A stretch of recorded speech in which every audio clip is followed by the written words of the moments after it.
Brothers, good morning. Brothers, ఇప్పుడు చెప్పబోయేటువంటి ఈ విషయాన్ని ప్రతి ఒక్కరూ పూర్తిగా అయిపోయేదాకా వినండి. ఎందుకంటే ఇది మనకు సంబంధించినటువంటి అతి ముఖ్యమైన చాలా ఇంపార్టెంట్ విషయం. ఈ ప్రజాధనము ఎంత దుర్వినియోగం అవుతుందో దానికి ఒక్క చిన్న ఎగ్జాంపుల్ మాత్రమే. కాబట్టి బ్రదర్స్, ప్రతి ఒక్కరు ఈ విషయాన్ని క్షుణ్ణంగా విని ప్రతి ఒక్కరికి, ఈ దేశంలో ప్రతి ఒక్కరికి చేరే విధంగా మీరు షేర్ చేస్తారని, కామెంట్ చేస్తారని ఆశిస్తూ, కోరుకుంటూ ఈరోజు ఈ విషయాన్ని మేము ముందర పెట్టబోతాం. మన దేశపు పార్లమెంట్, న్యూఢిల్లీలో ఉన్నటువంటి పార్లమెంట్లో ఒక క్యాంటీన్ ఉంది.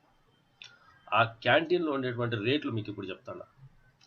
టీ 1 రూపాయి, సూపు 5 రూపాయలు, దాల్ అంటే పప్పు 1.5 రూపాయి, మీల్ అంటే అన్నం 2 రూపాయలు, చపాతీ 1 రూపాయి, చికెన్ 24 రూపీసు, దోశ 4 రూపాయలు, వెజ్ బిర్యానీ 8 రూపాయలు, ఫిష్ 13 రూపాయలు, ఫ్రూట్ సలాడ్ 7 రూపీసు, పాయసం 5 రూపాయలు.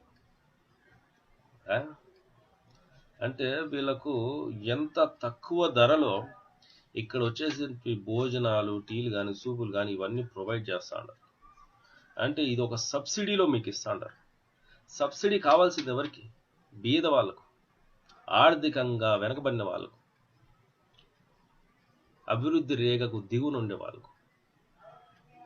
మీరు ఎంత పేదవాళ్ళు? మీరు ఏం తినేదానికి మీ దగ్గర తిండి లేదా? అడుక్కుంటా అంటారా? ఎవరి డబ్బు ఇదంతా? ఎవరబ్బా సొత్తు ఇదంతా? గౌరవనీయులైనటువంటి నరేంద్ర మోడీ గారు, భారతదేశ ప్రధానులు, మీరు ప్రజలకు ఏమో చేస్తానని చెప్పేసి ప్రజలందరూ నమ్మి మిమ్మల్ని పార్లమెంట్లో కూర్చొని పెట్టినారు. మీరు ఈ విషయం గురించి చర్య తీసుకోవాలి. ఇప్పుడు ఒక్క విషయం అడుగుతాను నేను. నిన్న వచ్చినటువంటి ఆ గ్యాస్ సబ్సిడీ గురించి న్యూస్ వచ్చింది చూసినారు ప్రజల్లో. అర్హులైన వాళ్ళందరూ,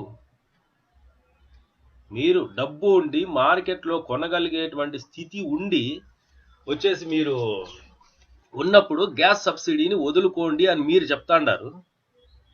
దాని ద్వారా 100 కోట్ల రూపాయలు వస్తాయి. ఆ 100 కోట్ల రూపాయలు మళ్ళా మేము తిరిగి ప్రజలకే ఖర్చు పెడతాండాము అని చెప్పేసి మీరు అంటున్నారు. అయితే నరేంద్ర మోడీ గారు ఒక్క విషయం అడుగుతున్నాను. వీళ్లకు మార్కెట్లో గ్యాస్ సిలిండర్ మాత్రమే కొనగలిగేటువంటి స్థితి ఉండి ఆ సబ్సిడీని వదులుకోమని అంటాండారే, మీరు ఈ సబ్సిడీని మీరెందుకు వదులుకోకూడదు అని నేను అడుగుతాండా. 1 రూపాయి టీ, ఒక బీదవాడు కూలి చేసుకొని కష్టపడి ఒక టీ తాగదామంటే వెళ్ళి 7 రూపాయలు, 5 రూపాయలు. వానికి కావాలి అక్కడ సబ్సిడీ, మీకు కాదు కావాల్సింది. ప్రజలను బాగుపరిచేదానికి నాయకులైనటువంటి మీకు కాదు సబ్సిడీ కావాల్సి వచ్చింది. సబ్సిడీ కావాల్సింది మాకు. ఒక్కొక్క ఎంపీకి జీతం ఎంత? 80,000 రూపాయలు, 45,000 రూపాయల అలౌన్సులు. ఒక్కొక్క రోజు పార్లమెంట్కి పోతే 2,000 రూపాయలు మళ్ళీ స్పెషల్గా. మళ్ళీ ఇది కాక వాళ్ళకు వచ్చేసి ఎయిర్ ట్రావెల్ 34 సార్లు విమానంలో ప్రయాణించవచ్చు. వాళ్ళ భార్య అయితే 8 సార్లు ప్రయాణించవచ్చు. ఏసీ రైల్లో ఫస్ట్ క్లాస్లో వాళ్ళు ఎన్నిసార్లు అయినా వెళ్ళవచ్చు. టెలిఫోన్ బిల్లు ఫ్రీ, నీటి bill free, current bill free, accommodation free. దాని తర్వాత కారు కొనుక్కోవాలంటే 4 లక్షలు. కాన్స్టిట్యూషన్ అభివృద్ధికి మళ్ళీ వేరే ఫండ్. ఆ ఫండ్లో మీరు ఎంత ఖర్చు పెడతారు, లేకపోతే ఎవరికి ఖర్చు పెడతారు అది ఎవరికి తెలియదు.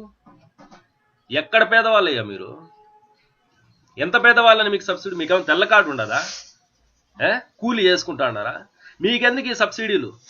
మీరు అడిగే వాళ్ళు లేరనా? దీనికి వచ్చేసి ప్రజలకు మీరు సమాధానం చెప్పాలన్నా వద్దా? సిగ్గు లేకుండా శాసనసభలో ఎంపీలకు, ఎమ్మెల్యేలకు జీతం పెంచాలంటే సిగ్గు లేకుండా ఈ మాదిరి మీరందరూ చేతులు ఎత్తినారే జీతం పెంచాలని చెప్పేసి.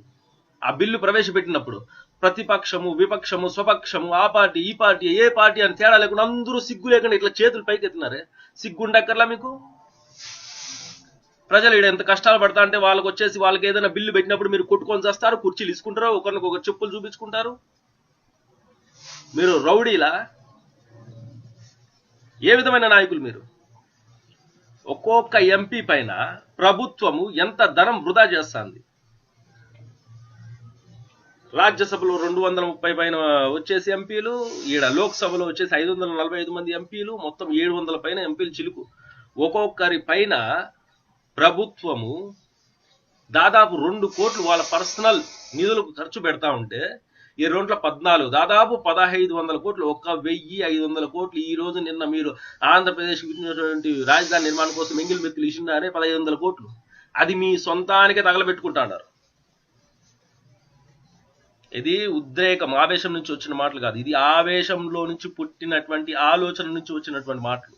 దీని అంతటికి ప్రజల నుంచి సమాధానం చెప్పాల్సిందే మీరు. ప్రతి ఒక్కడు ఈ క్వశ్చన్స్ ప్రతి ఒక్కరి హృదయంలో ఉన్నాయి, ప్రతి ఒక్కరి మైండ్లో ఉన్నాయి. కాకపోతే వాళ్ళు అడగలేకపోతాను, నేను అడుగుతున్నాను. నాకు భయం లేదు. ఈ మీడియా వచ్చేసి నరేంద్ర మోడీ చూసినా కానీ, చంద్రబాబు నాయుడు చూసినా కానీ, జగన్ చూసినా కానీ, ఎవడు చూసినా మనకు భయం లేదు. ఎందుకంటే ఇది నిజం. This is open secret. అడిగేటోళ్ళు లేరు ఇక్కడ. దీని గురించి కేసు పెడితే మీరందరూ జైలు పోవాల్సి వస్తుంది. గ్యాస్ సబ్సిడీ గురించి గ్యాస్ సిలిండర్ పెడితే 40 లక్షలు ఇవ్వాలంట ఒక్కొక్కరికి. ఆ విషయం ఎందుకు దాచిపెట్టినారు మీరు కేంద్రం గురించి? ఇదంతా ప్రజలకు మీరు చేస్తున్నటువంటి అన్యాయం కదా. మీకైతే పెన్షన్ ఉండాలి, కొత్తగా ఉద్యోగస్తులు వాళ్ళకి పెన్షన్ ఉండకూడదు. మీకెందుకు పెన్షన్? ఎక్కడ బీది వాళ్ళు మీరు? ఎక్కడ అడుగుతుంటున్నారని మీరు?